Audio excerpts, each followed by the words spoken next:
वाराणसी संसार के प्राचीनतम बसे शहरों में से एक और भारत का प्राचीनतम बसा शहर है। भारत के उत्तर प्रदेश राज्य का प्रसिद्ध नगर भी है। इसे बनारस और काशी भी कहते हैं। हिंदू धर्म में सर्वाधिक पवित्र नगरों में से एक माना जाता है और इसे अविमुक्त क्षेत्र कहा जाता है। इसके अलावा बौद्ध एवं जैन धर्म में भी इसे पवित्र माना जाता है।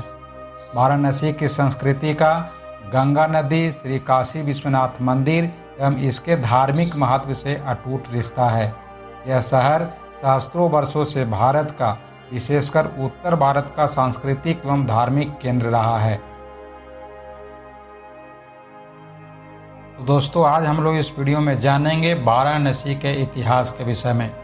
वाराणसी को प्रायः मंदिरों का शहर, भारत की धार्मिक राजधानी, भगवान शिव की नगरी, दीपों का शहर, ज्ञान नगरी आदि विशेषणों से संबोधित किया जाता है।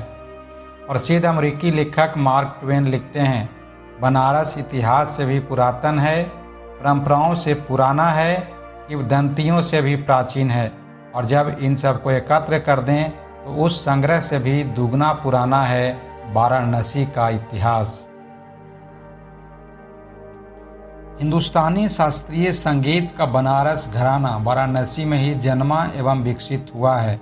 भारत के कई दार्शनिक, कवि, लेखक, संगीतज्ञ वाराणसी में रहे हैं, जिनमें कबीर, वल्लभाचार्य, रविदास, स्वामी रामानंद, त्रैलंग स्वामी, शिवानंद गोस्वामी, मुंशी प्रेमचंद, जयशंकर प्रसाद, आचार्य रामचंद्र शुक्ल, पंडित रविशंकर, गिरिजा देवी, पंडित हरिप्रसाद चौरसिया एवं उस्ताद बिस्मिल्लाह खां आदि कुछ नाम है।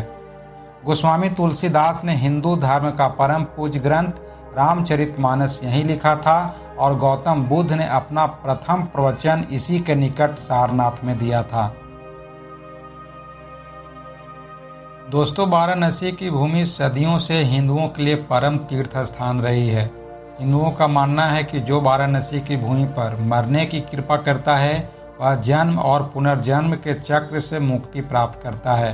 भगवान शिव और पार्वती का निवास स्थान और वाराणसी की उत्पत्ति अभी तक अज्ञात है।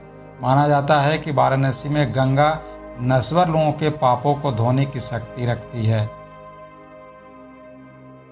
वाराणसी युगों युगों से शिक्षा का एक बड़ा केंद्र रहा है। वाराणसी अध्यात्मवाद, रहस्यवाद, संस्कृत, योग और हिंदी भाषा के प्रचार से जुड़ा है।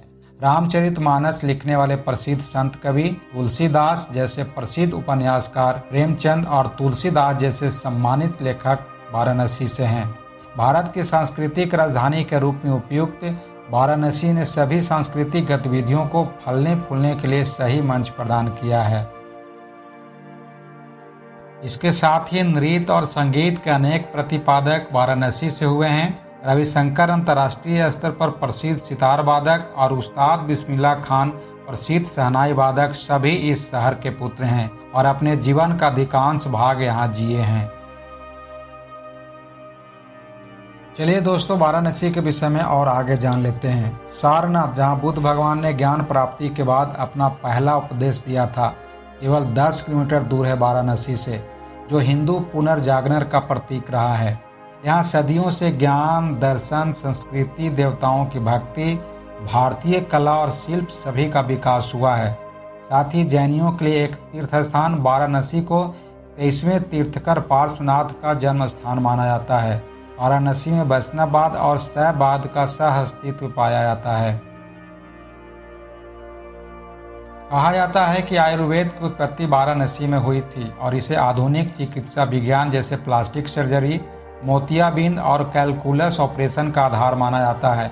आयुर्वेद और योग के उपदेशक महर्षि पतंजलि भी पवित्र नगरी वाराणसी से संबद्ध रहे हैं। वाराणसी अपने व्यापार और वाणिज्य के लिए भी प्रसिद्ध है, विशेष रूप से शुरुआती दिनों से बेहतरीन रेशम और सोने और चांदी के ब्रोकेड के लिए।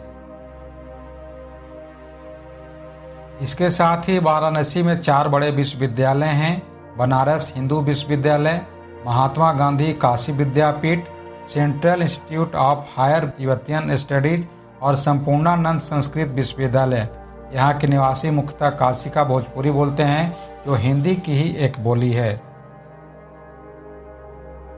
तो दोस्तों उम्मीद करता हूँ यह जानकारी भरा वीडियो आपको पसंद आया होगा। यदि पसंद आया है तो चैनल को सब्सक्राइब, लाइक, शेयर और कमेंट करना मत भूलिएगा। कल एक और शानदार वीडियो के साथ मिलते हैं, तब तक के लिए जय हिंद।